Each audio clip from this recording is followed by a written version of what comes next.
When I stepped into my apartment that afternoon, it felt wrong. The air was still, quiet, too quiet.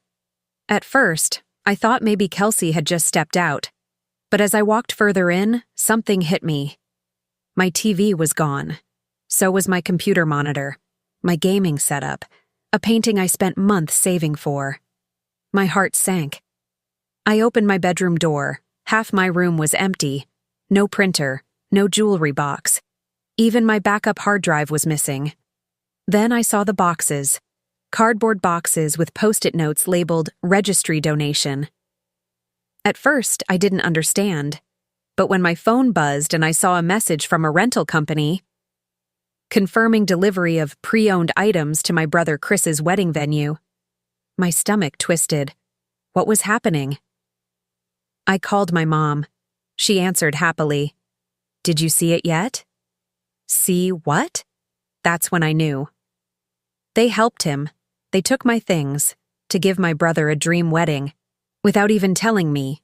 And that's when everything changed. Have you ever been betrayed by the people you thought would protect you? Subscribe for real stories that expose what happens behind closed doors. Like, comment, and follow to support the journey.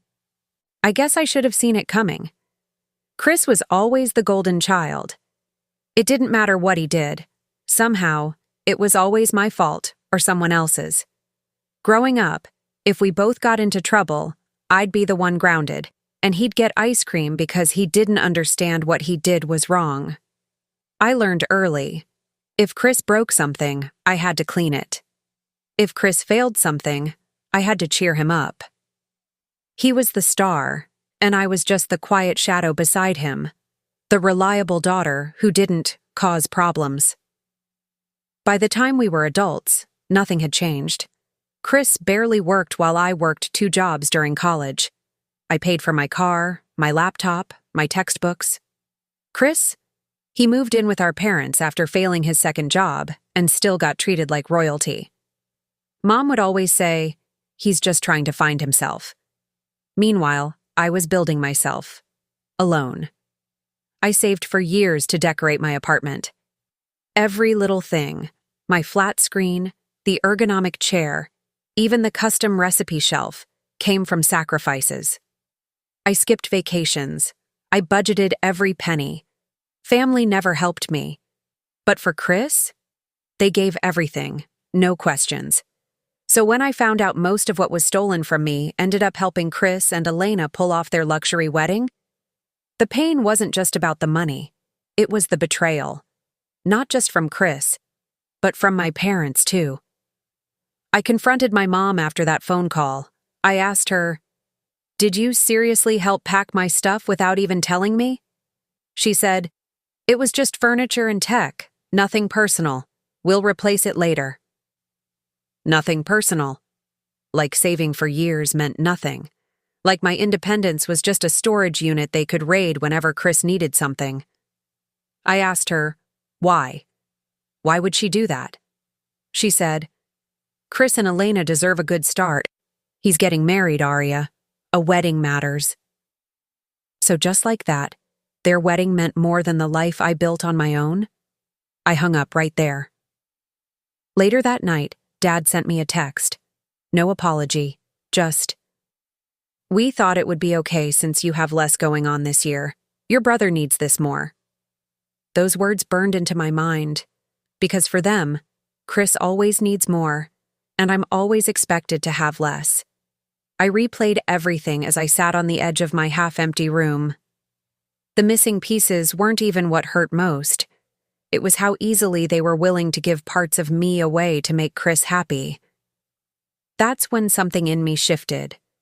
For the first time, I realized I wasn't just the calm one anymore. I was tired. Done. This wasn't about things.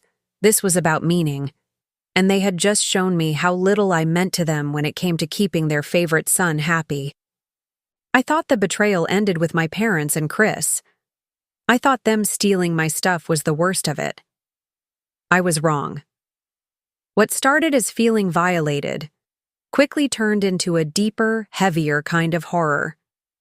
It was Kelsey who first said it. "You know this wasn't just your brother grabbing a few things, right?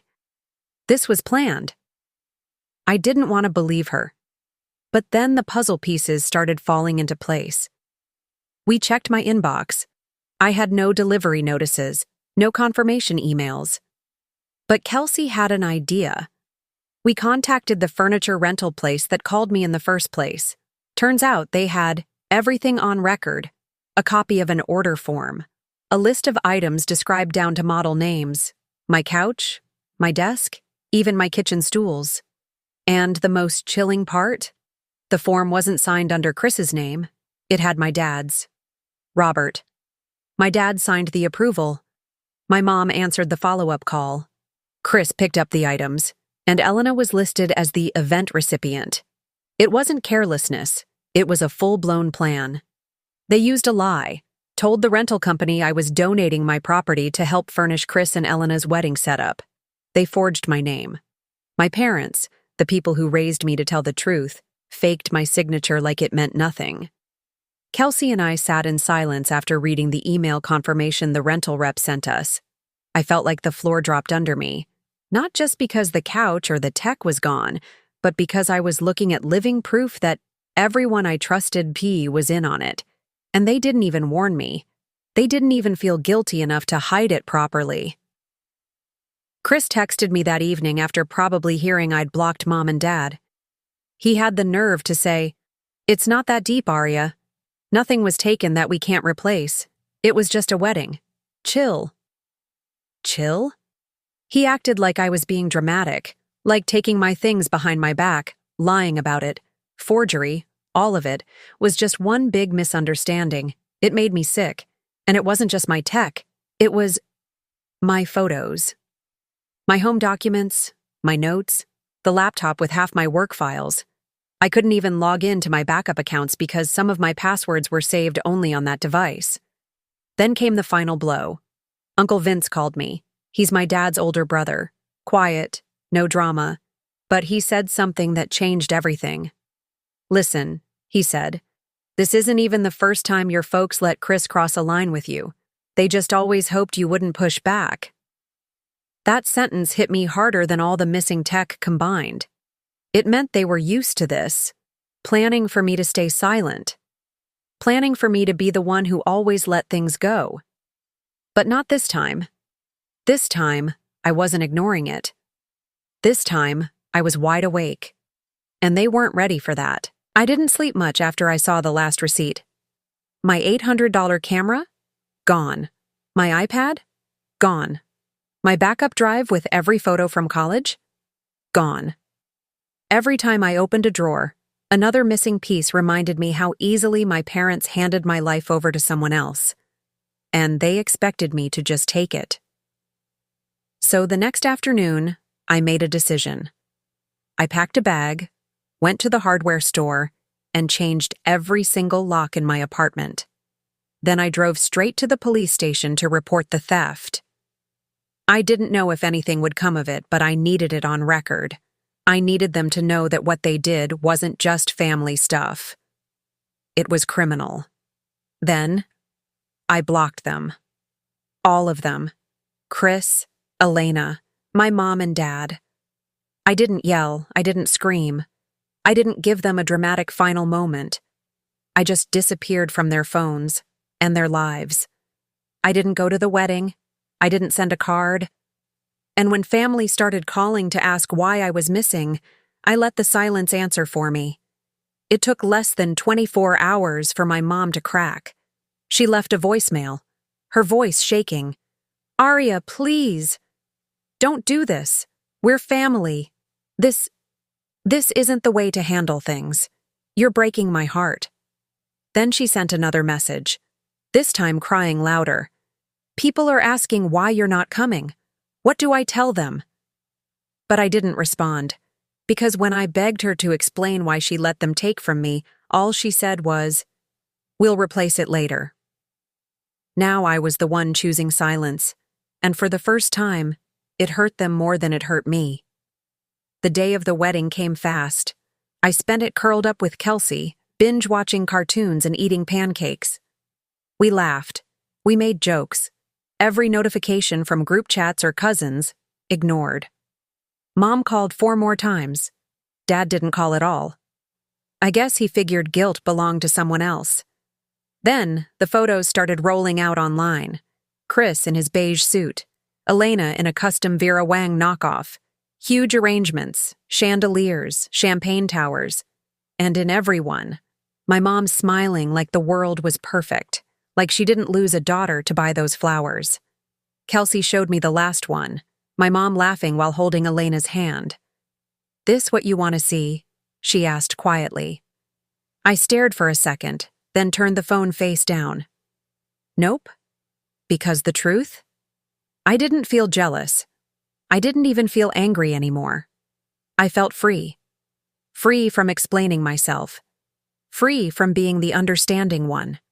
Free from playing the quiet daughter while they funded their fantasy through my hard work. What they broke wasn't just my space or my stuff. What they broke was the last thread of loyalty I had left. And now that it was gone, so was the old version of me they thought would always be around. At first, blocking them felt like peace. Silence. Finally, no more calls, no more guilt-tripping messages, no more family-bending reality to protect Chris. But I should have known. They weren't going to let go that easy. It started with whispered rumors among extended family. I got a call from my aunt in Florida. "Arya, your mom said you're just going through a phase, that you were never supportive of your brother's wedding. Is that true?" I almost laughed. A phase? They made it sound like I was throwing a tantrum, not reacting to literal theft. Soon, people I hadn't heard from in years were messaging me with passive-aggressive texts like, "Family is more important than resentment," and "Have a little grace. Your brother only gets married once." Meanwhile, Mom and Dad were telling the church folks I was struggling emotionally and not in the right headspace. Someone even told Kelsey that I had refused to celebrate love. Seriously?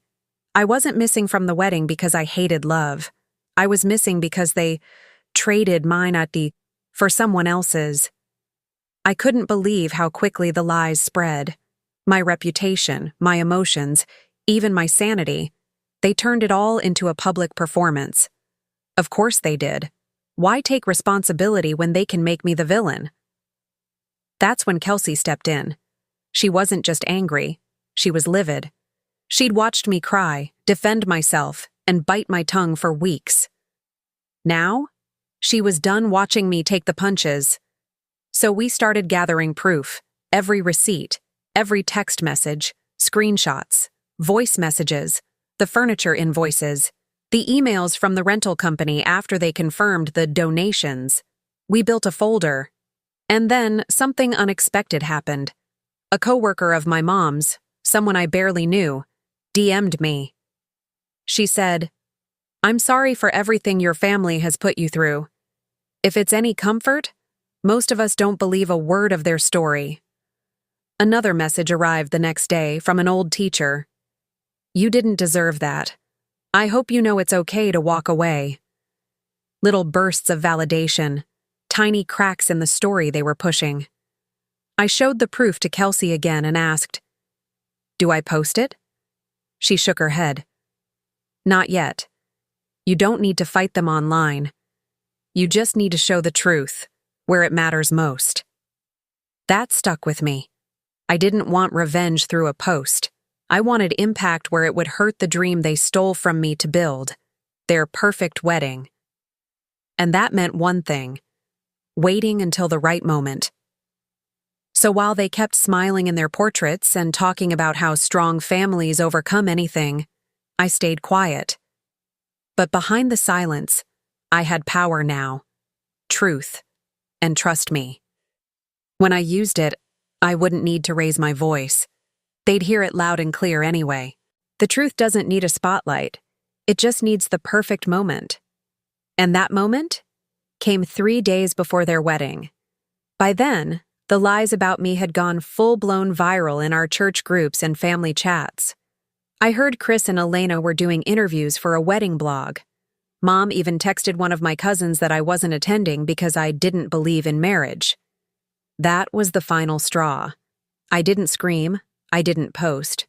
I typed. A simple, direct email. One message, with every screenshot, every receipt, every voice message, attached in a neat, organized folder titled Property Theft Fraud, Aria Rivera. And I sent it to the wedding venue manager, then to the caterer, the DJ, the florist, the decor rental company, and a few major influencers Elena had bragged about working with for exposure. I didn't say much, just enough. This is personal property taken without consent to fund this wedding. I refused to stay silent while my identity and belongings were used. Attached is unfiltered evidence in case it affects your decision to remain involved. That's it. No dramatic line, no begging, just facts. Kelsey sat next to me as I hit send. She didn't cheer or clap. She just nodded slowly and said, "Well, that ought to rattle some champagne glasses." What happened next felt like watching dominoes fall in slow motion. First, the DJ dropped out. He replied to my email saying he doesn't support stolen celebrations. Then, the caterer called Elena directly. She screamed, apparently, said something about legal risks and refund policy violations. The venue manager followed up, politely, but clearly annoyed. He said contracts wouldn't change, but they'd be reassessing their partnership with the family. Basically, they didn't cancel, yet. But something snapped. Elena posted a vague quote on Instagram. "There is nothing more evil than jealousy disguised as justice." Subtle. Not really. Still, her caption was filled with frustration. And then came whispers that a lawsuit might be involved. Vendors began distancing themselves. Flowers downgraded. Rentals went missing. Family group chats started to split. People were panicking. It was finally happening. Their perfect wedding image was cracking. But what mattered most to me? This time it wasn't me who had to defend myself. It was them scrambling to clean up the mess. Mom emailed me that night, playing both sides again. "We all made mistakes, but this could ruin everything for Chris. Please just let the wedding be what it's meant to be." I didn't write back, because they already turned my life upside down for coming their big day. They didn't even ask permission, so no, I didn't owe them a quiet exit. I didn't owe them silence anymore. All I did was hit send. And somehow, that simple click of a button did more than any scream ever could. The wedding still happened. Sort of. It was smaller, quieter, no press, no lights. The venue stayed, but the sparkle was gone. No DJ, no flower arch. Elena had to walk down the aisle to a speaker playlist. I heard the music skipped halfway through her entrance. Someone leaked the situation to a local gossip blog. Sister pulls out of wedding over alleged theft drama. It got shared more times than their engagement photos. Suddenly, the people who believed I was bitter started going silent. Some even apologized. But I didn't celebrate. I just moved on. I thought maybe that would be the end of it. But no, the cracks in their image spread further. Elena and Chris had their first big fight. 3 days.